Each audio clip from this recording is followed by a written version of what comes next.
Bank पर AI का खतरा, क्या आपका पैसा सच में सुरक्षित है? रुकिए, आपके बैंक अकाउंट में जो पैसा है वो आज रात भी वही रहेगा, इसकी गारंटी कौन देगा? खुद सरकार ने माना है पुराना सिक्योरिटी सिस्टम अब काफी नहीं रहा और ये चेतावनी आई है सीधे फाइनेंस मिनिस्टर निर्मला सीतारमण की तरफ से। इस वीडियो में जो हम आपको बताने वाले हैं वो हर उस इंसान को सुनना चाहिए जिसका बैंक में एक भी रुपया है। पूरा वीडियो देखिए क्योंकि असली बात अभी बाकी है। नमस्कार, मैं हूँ सुशील गिरीश और आप देख रहे हैं टॉपिक हब सिर्फ 7 टीवी भारत पर। आज की तारीख में एक सवाल पूछना चाहता हूं आपसे। आपने सुबह उठकर अपना फोन चेक किया होगा, शायद यूपीआई से कुछ पेमेंट किया होगा या बैंक का बैलेंस देखा होगा और मन में एक सुकून रहा होगा, पैसा बैंक में है, सेफ है। लेकिन क्या होगा अगर मैं आपको बताऊं कि वो सुकून अब खतरे में है? और ये खतरा किसी अंधेरी गली के हैकर से नहीं आ रहा, ये खतरा आ रहा है आर्टिफिशियल इंटेलिजेंस से। जी हाँ, वही एआई जिसे आप रोज इस्तेमाल करते हैं, जिसके बारे में हर तरफ बात होती है, वही एआई अब बैंकिंग सिस्टम के लिए एक बड़ा हथियार बनता जा रहा है। और ये कोई अफवाह नहीं है,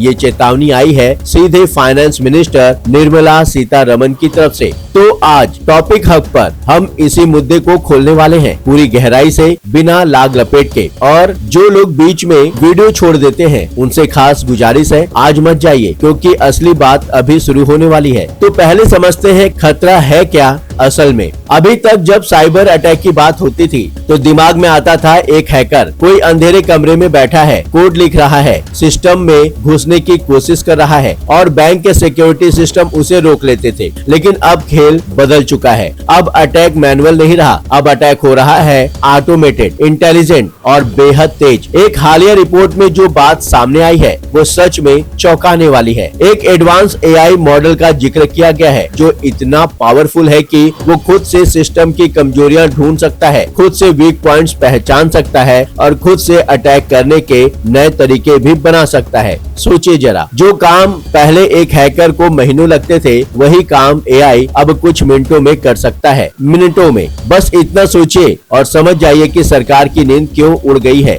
यही वजह है कि एक हाई लेवल मीटिंग बुलाई गई जिसमें बैंक, रेगुलेटर और साइबर सिक्योरिटी एजेंसियां सभी एक साथ बैठे। मीटिंग का एक ही फोकस था, एआई से पैदा हो रहे रिस्क को समझना, खासकर बैंकिंग सेक्टर के लिए। और इस मीटिंग के बाद फाइनेंस मिनिस्टर निर्मला सीतारमण ने जो बयान दिया वो बेहद साफ था। उन्होंने कहा, आने वाले टाइम में इंडियन बैंकिंग सिस्टम को नए तरह के खतरों का सामना करना पड़ेगा। और फिर उन्होंने जो अगला वाक्य कहा वो और भी जरूरी था, ये खतरे इतने एडवांस होंगे कि ट्रेडिशनल सिक्योरिटी सिस्टम उन्हें रोक ही नहीं पाएगा। यानी साफ कहा गया, पुराना सिस्टम काम नहीं करेगा, नया बनाना होगा। फाइनेंस मिनिस्टर ने एकदम साफ शब्दों में कहा, पुराने सिक्योरिटी फ्रेमवर्क से अब काम नहीं चलने वाला। बैंकों को पूरी तरह नए डिफेंस सिस्टम तैयार करने होंगे जो एआई से आने वाले अटैक्स को डिटेक्ट भी कर सके और प्रिवेंट भी। और यहीं पर एक बड़ी और दिलचस्प बात सामने आती है, सरकार का बड़ा फोकस इस बात पर भी है कि सभी बैंक एक साथ मिलकर काम करें। मतलब अगर किसी एक बैंक पर अटैक होता है तो उसकी जानकारी तुरंत बाकी सभी बैंकों के साथ शेयर की जाए ताकि वही अटैक दूसरे बैंकों पर दोबारा न हो सके। इसके लिए एक real time threat sharing system बनाने की बात की जा रही है जिसमें एजेंसियां और बैंक मिलकर काम करेंगे। ये बहुत बड़ा कदम है, लेकिन सवाल ये है, क्या ये काफी है? और सबसे बड़ा सवाल, अगर आप पर यानी आम आदमी पर इसका क्या असर होगा? अगर आपको ये वीडियो अभी तक जरूरी लग रही है तो एक काम कीजिए, अभी नीचे लाइक का बटन दबाइए और ये वीडियो अपने उन दोस्तों और परिवार को शेयर कीजिए जिनका बैंक में पैसा है, मतलब सबको। और कमेंट में लिखिए, मेरा पैसा सेफ है या डर लग रहा है। हम कमेंट पढ़ते हैं। अब वो सवाल जो आपके मन में जरूर आ रहा होगा, भाई ये सब तो बड़ी बड़ी बातें हैं, मुझे क्या होगा? तो सुनिए, सबसे बड़ा रिस्क सीधे आपके पैसे पर आएगा। पहली बात, आपका अकाउंट हैक हो सकता है। दूसरी बात, आपकी पर्सनल इंफॉर्मेशन लीक हो सकती है, नाम, पता, फोन नंबर, लेन देन की डिटेल्स सब। और तीसरी बात जो शायद सबसे ज्यादा टेंशन देने वाली है, आपका डिजिटल पेमेंट असुरक्षित हो सकता है। जो यूपीआई आपने सुबह इस्तेमाल किया, जो नेट बैंकिंग आपने दोपहर में खोली, वो सब रिस्क में है। लेकिन एक अच्छी खबर भी है और वो ये है,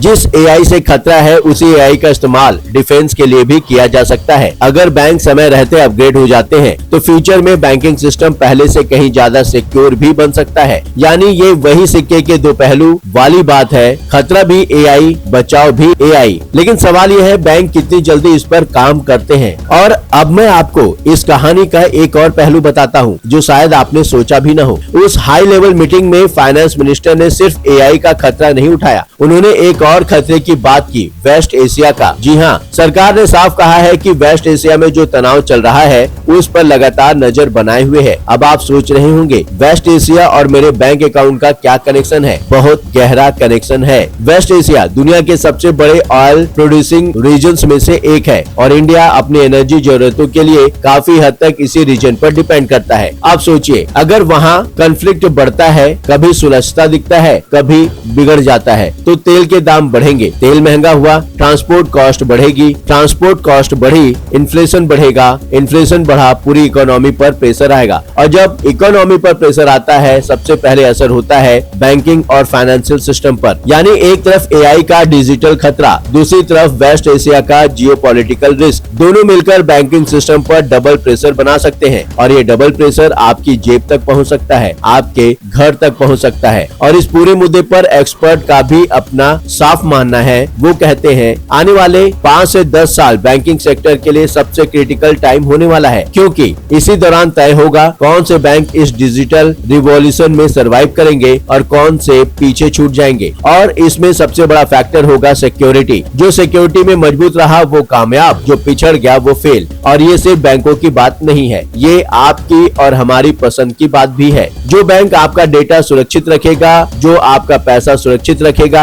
आप वहीं जाएंगे, आप वहीं निवेश करेंगे। और जो बैंक इस काम में फेल हो गया, आप वहां से दूर हो जाएंगे। यानी बैंकों की असली परीक्षा अब होने वाली है। एक खास बात, कुछ लोग हैं जो वीडियो का आधा हिस्सा देखते हैं और फिर कमेंट में लिख देते हैं ये बस डर फैला रहे हो, कुछ नहीं होगा, फेक न्यूज। उनसे बस इतना कहना है, भाई जो सामने दिखता है वो पूरा सच नहीं होता। पहले पूरी बात सुनिए, समझिए और फिर अपनी राय दीजिए, क्योंकि जल्दबाजी में दी गई राय अक्सर अधूरी होती है। पहले सुनो फिर बोलो, यही समझदारी है। आज की कहानी यही खत्म होती है, लेकिन ये मुद्दा यही खत्म नहीं होता। इंडिया के बैंक इस चुनौती को कैसे हैंडल करते हैं ये देखना बेहद दिलचस्प होगा। लेकिन एक बात तो तय है, जो बदलाव नहीं करेगा वो पिछड़ जाएगा, जो तैयार रहेगा वो आगे निकलेगा। और ये सिर्फ बैंकों पर लागू नहीं होता, ये आप पर भी लागू होता है। जागरूक रहिए, अपडेटेड रहिए और टॉपिक हब के साथ जुड़े रहिए। 7 टीवी भारत को सब्सक्राइब करें, क्योंकि जो इंसान जानकार है उसका पैसा, उसका डेटा, उसका भविष्य सबसे ज्यादा सुरक्षित है। इस जानकारी को